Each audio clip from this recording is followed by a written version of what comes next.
Hello and welcome to Being Prodigy. Now put on your headphones and start learning. To get special study material, just contact us through the link in the description.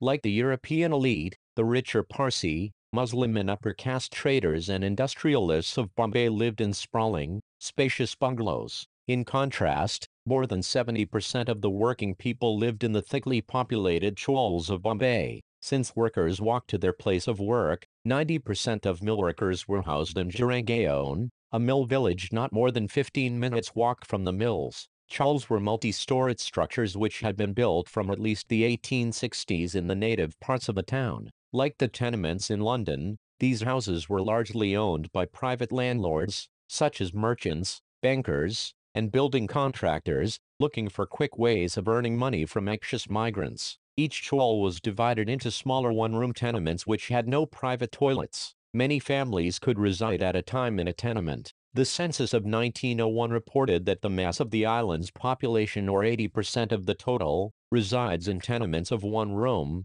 The average number of occupants lies between 4 and 5. High rents forced workers to share homes, either with relatives or caste fellows who were streaming into the city. People had to keep the windows of their rooms closed even in humid weather due to the close proximity of filthy gutters, privies, buffalo stables, etc. Yet, though water was scarce, and people often quarreled every morning for a turn at the tap, observers found that houses were kept quite clean. The homes being small, streets and neighborhoods were used for a variety of activities such as cooking, washing and sleeping. Liquor shops and daiquiris came up in any empty spot. Streets were also used for different types of leisure activities. Parvathabai Bore recalled her childhood years in the early 20th century this way: there was an open space in the middle of our four chawls. There the magicians, monkey players or acrobats used to regularly perform their acts. The Nanji Bull used to come. I used to be especially afraid of the Kataklakshmi. To see that they had to beat themselves on their naked bodies in order to fill their stomachs frightened me. Finally, chawls were also the place for the exchange of news about jobs, strikes, riots or demonstrations. Caste and family groups in the mill neighborhoods were headed by someone who was similar to a village headman. Sometimes, the jobber in the mills could be the local neighborhood leader. He settled disputes, organized food supplies, or arranged informal credit. He also brought important information on political developments. People who belonged to the depressed classes found it even more difficult to find housing. Lower castes were kept out of many chawls and often had to live in shelters made of corrugated sheets, leaves, or bamboo poles. If town planning in London emerged from fears of social revolution, planning in Bombay came about as a result of fears about the plague epidemic. The City of Bombay Improvement Trust was established in 1898. It focused on clearing poorer homes out of the city center. By 1918, trust schemes had deprived 64,000 people of their homes, but only 14,000 were rehoused. In 1918, a Rent Act was passed to keep rents reasonable, but it had the opposite effect of producing a severe housing crisis, since landlords withdrew houses from the market. This is Being Prodigy. To get special study material, just contact us through the link in the description, and please subscribe to show your support.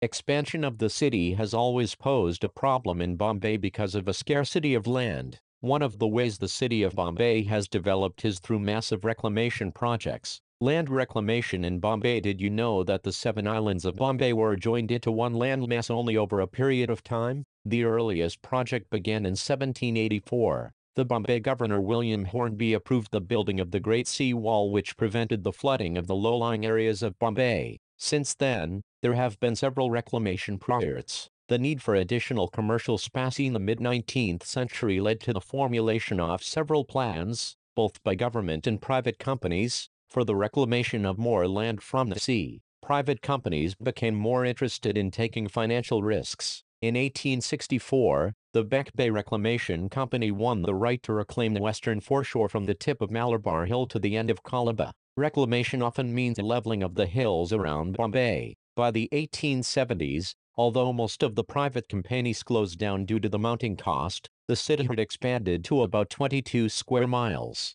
As the population continued to increase rapidly in the early 20th century, every bit of the available area was built over and new areas were reclaimed from the sea. A successful reclamation project was undertaken by the Bombay Port Trust, which built a dry dock between 1914 and 1918 and used the excavated earth to create the 22-acre Ballard estate. Subsequently, the famous Marine Drive of Bombay was developed. Bombay as the city of dreams, the world of cinema and culture. Who does not associate Bombay with its film industry? Despite its massive overcrowding and difficult living conditions, Bombay appears to many as a Mayapuri, a city of dreams. Many Bombay films deal with the arrival in the city of new migrants and their encounters with the real pressures of daily life. When did the Bombay film industry make its first appearance? Harish Chandra Sakhar shot a scene of a wrestling match in Bombay's Hanging Gardens and it became India's first movie in 1896. Soon after, Dada Saheb Phalke made Raja Harish Chandra, 1913.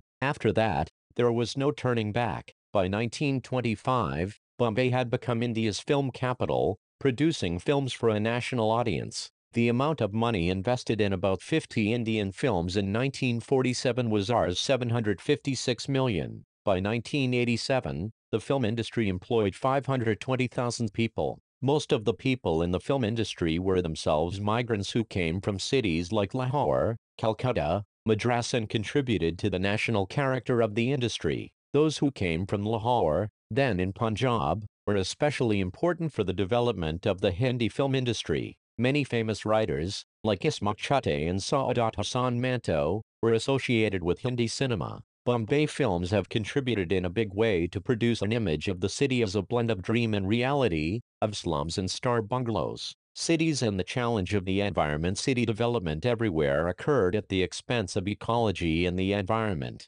Natural features were flattened out or transformed in response to the growing demand for space for factories, housing and other institutions. Large quantities of refuse and waste products polluted air and water, while excessive noise became a feature of urban life. This is Being Prodigy. To get special study material, just contact us through the link in the description, and please subscribe to show your support. The widespread use of coal in homes and industries in 19th century England raised serious problems. In industrial cities such as Leeds, Bradford and Manchester, hundreds of factory chimneys spewed black smoke into the skies. People joked that most inhabitants of these cities grew up believing that the skies were gray and all vegetation was black. Shopkeepers, homeowners and others complained about the black fog that descended on their towns, causing bad tempers, smoke-related illnesses, and dirty clothes. When people first joined campaigns for cleaner air, the goal was to control the nuisance through legislation. This was not at all easy, since factory owners and steam engine owners did not want to spend on technologies that would improve their machines. By the 1840s, a few towns such as Derby, Leeds and Manchester had laws to control smoke in the city, but smoke was not easy to monitor or measure, and owners got away with small adjustments to their machinery that did nothing to stop the smoke. Moreover, the Smoke Abatement Acts of 1847 and 1853, as they were called, did not always work to clear the air. Calcutta too had a long history of air pollution. Its inhabitants inhaled gray smoke, particularly in the winter. Since the city was built on marshy land, the resulting fog combined with smoke to generate thick black smog. High levels of pollution were a consequence of the huge population that depended on dung and wood as fuel in their daily life. But the main polluters were the industries and establishments that used steam engines run on coal. Colonial authorities were at first intent on clearing the place of miasmas, or harmful vapors, but the railway line introduced in 1855 brought a dangerous new pollutant into the picture, coal from Ranaganj. The high content of ash in Indian coal was a problem. Many pleas were made to banish the dirty mills from the city, with no effect. However, in 1863, Calcutta became the first Indian city to get smoke nuisance legislation. In 1920, the rice mills of Taliganj began to burn rice husk instead of coal, leading residents to complain that the air is filled up with black soot which falls like drizzling rain from morning till night, and it has become impossible to live. The inspectors of the Bengal Smoke Nuisance Commission finally managed to control industrial smoke. Controlling domestic smoke, however, was far more difficult. Conclusion: despite its problems, the city has always been attractive to those seeking freedom and opportunity. Even the Gods under Gacharan's novel, referred to at the beginning of this chapter, found heaven imperfect, compared with all that they had witnessed and experienced on their visit to Calcutta. Yet all the aspects of city life that upset them were signs of the new routes to social and economic mobility that the city offered to the millions who had made it their home. This is Being Prodigy. To get special study material, just contact us through the link in the description. And please subscribe to show your support. Thank you and happy learning.